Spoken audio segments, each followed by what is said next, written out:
Coming to you. You're welcome back to Channel Sport this morning.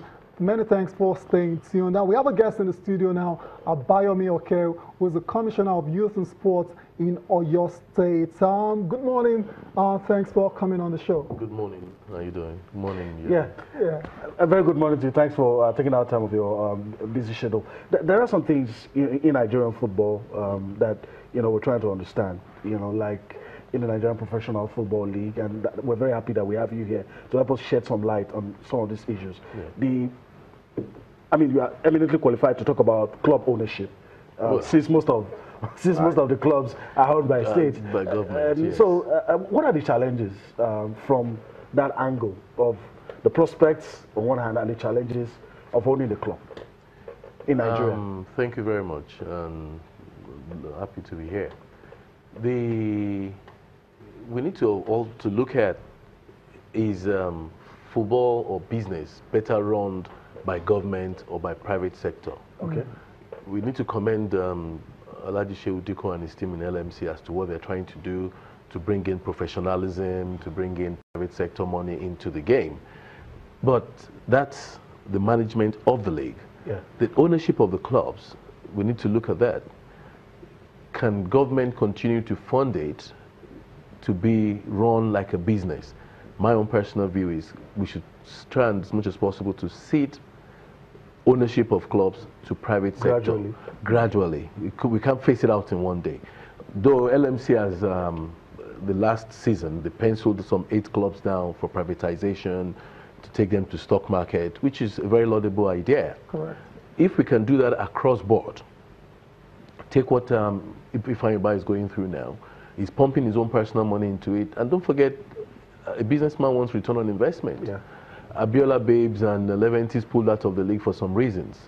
Are those reasons still presently? Have we addressed those problems? Yes. So now, going back to your question with clubs being owned by state government, each government has its priority, and with the paucity of fund, you can only go as much as what you have. What you have can need efficiently execute a football management in Nigeria presently. Some clubs can spend 500 million, some can spend 100 million.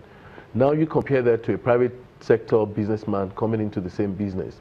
Can it throw the same amount of money into the same league where there is no adequate return on investment?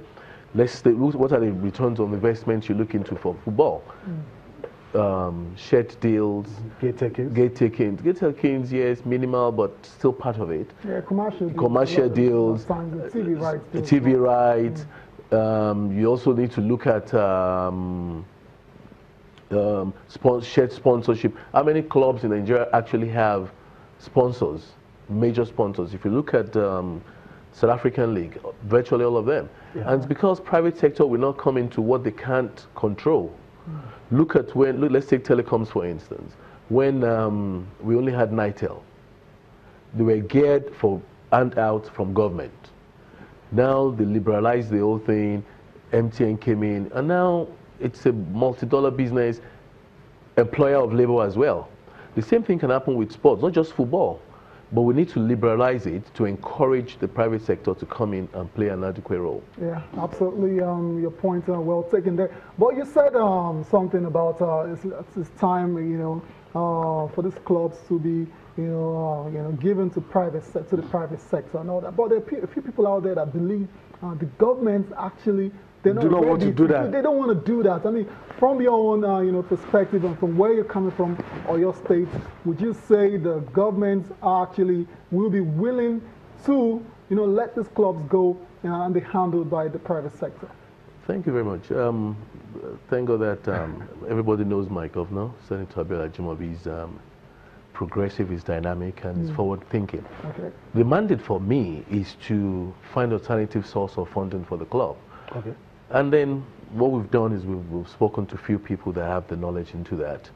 And what we're proposing, which hopefully in a few days' time we've gotten some interest, is to take the club, because we're part of the 8 that LMC had already shortlisted before, take the club into the capital market, get private investors, then certain percentage will go to the community.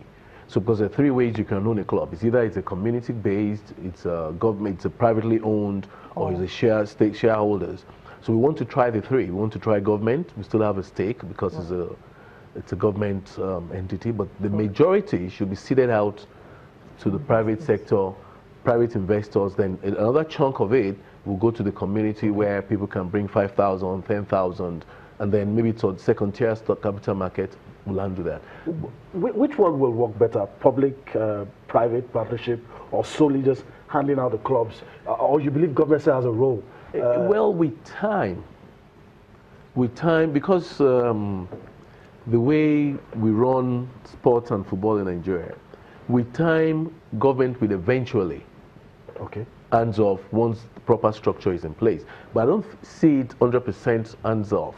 Because the present structure, who's going to be paying the salary, who's going to be paying all that, need to be sorted out. Taking care of facilities. How many clubs in Nigeria actually their own stadium? So if, for instance, 3SC we play in Lagos Salami Stadium, which is owned by government, that's still part of government equity in the old arrangement. So those are the areas that we need to look at, but it's something that I would believe that we need to seriously sit down and discuss going forward.